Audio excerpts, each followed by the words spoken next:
앞서 말씀드렸지만은 위스콘신, 그다음 펜실베이니아, 그리고 미시간 이 세 곳은 전통적인 민주당 텃밭, 우리 표현을 하면 민주당 텃밭이라 불리는 블루월, 민주당이 정말 철벽을 쌓았다 할 정도로 온통 파란색 물결이었던 곳인데 이번 대선 때는 초경합 지역으로 분류됐고 러스트벨트, 쇠락한 공업 지역의 이 세 곳이 과연 어떻게 표심이 되냐에 따라서 대선 승리의 풍향계가 될 것이다 했는데 각종 여론조사에서는 초경합 지역으로 분류가 됐는데 지금 윤영호 교수님 뚜껑을 열어봤더니 지금 말씀드린 것처럼 트럼프 후보가 상당히 선전 정도가 아니에요. 많은 격차로 지금 해리스 후보를 이기고 있어요. 앞서 말씀드렸지만 샤이 트럼프만으로 이 설명될 수 있는 문제는 아닐 것 같아요. 이 비결이 뭘까요? 그거는 이제 조금 전에도 말씀드렸습니다만 이 포퓰리즘, 네. 인기 영합주의가 제일 큰 영향을 끼쳤다고 보고요. 먹고 사는 문제 등을 포함하네. 네, 그 러스트벨트에 지금 트럼프가 실제로 이루어질 수 없는 얘기까지도 제가 보기에는 네. 공약으로 많이 과대 포장을 했거든요. 물론 어느 나라 어느 후보도 그럴 수 있겠습니다만 네. 그 정도가 굉장히 너무 심할 정도로 물론 선거 때마다 공수표 같은 공약이 나오긴 합니다만. 합니다만 그리고 그런 면에는 오히려 유권자들이 좀 익숙해져서 그거를 문제 삼기보다는 그저 큰 관심을 안 가졌을 수도 있는데 네. 제가 생각하기에는 이 전쟁, 하여튼 우크라이나 전쟁, 중동 전쟁 이 양쪽의 큰 전쟁들을 트럼프라면 빨리 끝낼 수 있지 않을까, 이러한 민심도 많이 작용했으리라고 생각이 됩니다. 왜냐하면 그 전쟁이 계속 이런 식으로 지속되는 것을 원하는 사람은 지구상에 아무도 없을 거거든요. 네. 그런데 어떤 방식으로 끝내느냐도 굉장히 중요한데 트럼프는 하여튼 수단 방법을 안 가리고 끝내겠다. 네. 하니까 어떻게 하든 하여튼 일단 끝내는 쪽을 택하고 보자. 그리고 해리스는 합리적이고 절차를 중시하는 것 같아 보이지만 카리스마 면에서는 약하잖아요. 네. 그러니까 그 국제 무대에서 해리스가 제대로 리더십을 발휘할까에 대한 약간의 그 우려도 있었을 거고요. 그리고 이제 마지막으로는 이거는 진보 진영에서는 별로 좋아할 얘기가 아니겠습니다만 미국에서 그동안 이제 포리티컬 코렉트니스라 해서 정치적인 올바름이라든지 네. 성소수자들에 대한 배려라든지 이런 면을 굉장히 반대하고 분노하는 이런 사람들도 상당히 있는 거거든요. 네. 특히 고등교육을 받지 않은 백인 남성이 가장 대표적인데 자기들 일자리를 여성들이 뺏어간다고 생각하고, 그러니까 그런 의미에서 그 세력들이 집단들이 과감하게 네. 트럼프를 찍었다고 생각이 됩니다. 네.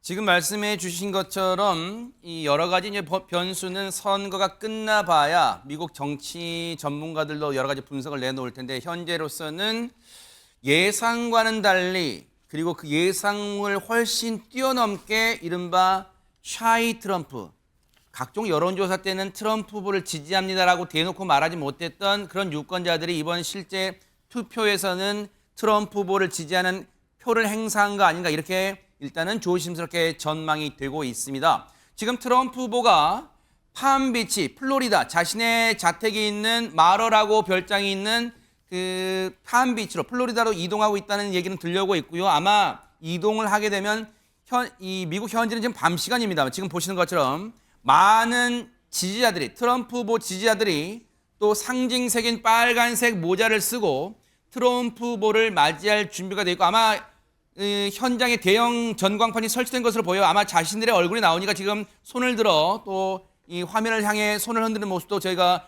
볼 수가 있습니다. 트럼프 후보가 이곳에 와서 팜비치 컨벤션 센터에 오면 아마 예상대로라면 지금 매직 넘버 270에 24명, 선거인장 24명을 남겨놓고 있는 상황이기 때문에 저곳에서 자신의 고향에서 자신의 자택에 있는 곳에서 별장이 있는 마러라고 별장이 있는 곳에서 승리 선언을 하지 않을까. 플로리다에 별장이 있습니다. 그곳에서 승리 선언을 하지 않을까 이런 전망이 조심스럽게 지금 보세요. 지지자들은 거의 승리에 들뜬 환호하는 그런 모습이 지금 전해지고 있습니다.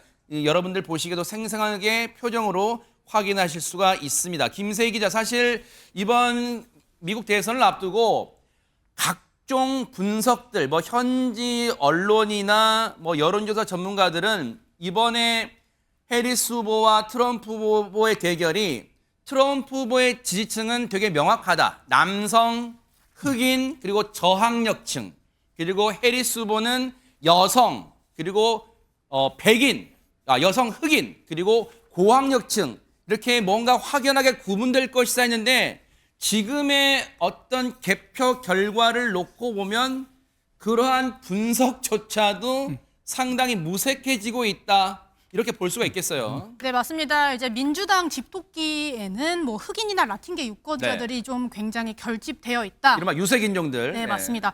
그런데 이제 문제는 아프리카계 미국인들 같은 경우에 정착한 지 꽤 오래됐잖아요. 아하. 이미 미국이라는 터전에 굉장히 오랜 시간 살아왔기 때문에 뭐 이민 정책이라든지 이런 것들에 대해서 굉장히 보수화됐다는 얘기도 있습니다.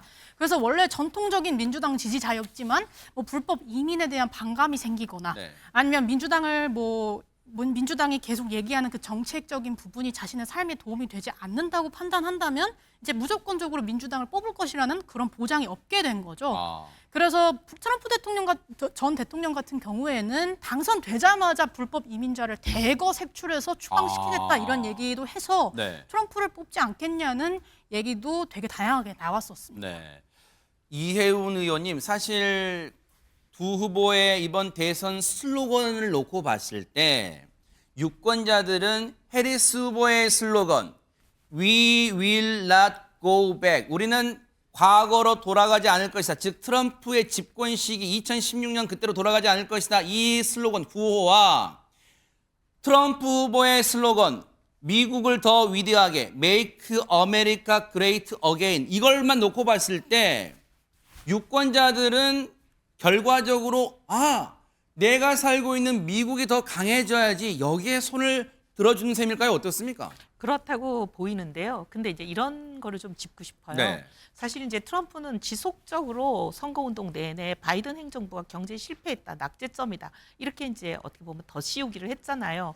그런데 실제 경제 성장률이나 이런 건 나쁘지 않고 그다음에 최근에 발표된 고용 지표도 보면 거의 이룰 수 없다고 교과서에만 나오는 걸로 알려져 있던 완전 고용을 사실상 달성한 거거든요. 네. 완전 고용을 달성하고 실업률이 4.1%밖에 안 된다는 얘기는 정말 이제 고용의 문제나 이런 거는 우리가 할 수 있는 한은 다 했다. 트럼프가 뭐 더 잘할 수 있는 게 없다. 이렇게 보이는데도 이런 게 별로 알려지지가 않고 트럼프가 계속적으로 매일 나와서 반복적으로 낙인 찍게 하는 거. 바이든 행정부 때문에 못 살게 돼서 당신이 못 살고 어려운 건 다 바이든 때문이야. 근데 해리스는 바로 그 짝퉁이야. 이렇게 나오니까 사람들은 이제 그 메시지만 듣고 경제 문제에 대해서 다 전문가가 아니니까 이게 맞는지 틀리는지 잘 모르잖아요. 그리고 바이든 행정부 때 성장률이 낮긴 낮았죠. 근데 그거는 당연히 코로나 때문에 생긴 여러 가지 인플레 이런 거 특히 이제 물가가 높아서 불만들이었잖아요. 네. 근데 그거는 그 코로나라는 어쩔 수 없는 상황이었기 때문에 트럼프가 집권해서도 저는 별 차이 없었다고 봅니다. 그게 이제 노벨 경제학상 수상자들 23명이 하는 얘기잖아요. 이제 그런데 그런 이제 경제 지식이 없는 일반 유권자들에게 끊임없이 반복적으로 낙인 찍기를 하는데 네. 민주당은 속절없이 좀 당한 거 아닌가 그런 생각이 들고 물가 얘기를 잠깐만 좀 드리면 네네. 지금 트럼프가 당선이 되면 물가는 인플레 될 거라고 거의 경제를 아는 모든 사람이 거의 예외 없이 얘기합니다. 왜요? 왜냐하면 감세하잖아요. 아하. 감세를 그냥 감세만 하는 게 아니라 법인세, 기업에 대해서도 깎아주고 개인 네네. 소득세, 슈퍼리치에 대해서 또 깎아줍니다. 근데 그것만이 아니고 이제 또 이 사람들이 보면 이제 물가 상승이 올 수밖에, 그러니까 죄송합니다. 감세 얘기를 먼저 하면 감세 때문에 재정 적자가 생기면 어떻게 되겠어요? 메워야죠. 국제를 팔고 아하. 그럼 결국 이자율이 오르죠. 돈을 풀어야 되잖아요. 돈을 풀 수밖에 없는 거예요. 그러면 이제 물가가 오르는 거고. 근데 이제 또 하나 뭐냐면 지금 아까 이민자 정책. 그렇죠. 이 사람이 얘기하는 게 감세와 이민자 이 두 가지가 네. 큰 두 축입니다. 공약에. 근데 이민자를 무조건 이 불법 이민자는 추방시키고 자르겠다는 거잖아요. 그렇게 되면 임금이 올라갑니다. 미국 내에. 네. 임금이 물가 상승의 제일 요인이에요. 근데 임금이 올라가게 되면 내 주머니에 돈이 들어와서 좋은 거는 있지만 물가는 올라가죠. 그다음에 또 하나 고관세를 얘기했잖아요. 그러면 미국산 수입품을 수출할 때마다 고관세를 매기면 그렇게 되면 수입품도 보복관세가 되기 때문에 수입품도 당연히 올라가죠, 가격이. 네. 그러면 우리나라뿐만 아니라 미국도 마찬가지지만 국내 물건만 쓰고 사는 나라가 요새 어디 있습니까? 없죠. 네. 생활의 대부분이 외국산 수입해서 교역을 들어오는 하는 거잖아요. 거잖아요. 네. 근데 수입품의 가격이 올라가게 되면 생활비가 즉각 오르죠. 아하, 네. 인플레이션이 여러 방면에서 올 수밖에 없는 구조를 지금 얘기하고 있는데 네. 그 얘기는 쏙 빼고 하거든요. 아하. 자기가 하면 인플레가 어마어마하게 올 거란 얘기는 안 하고 바이든 때 올라갔다 얘기만 하니까 네. 이제 어떻게 보면 경제에 대해서 전문 지식이 없는 유권자들을 좀 속인 면이 있죠. 현혹시키는 것이다. 네. 네.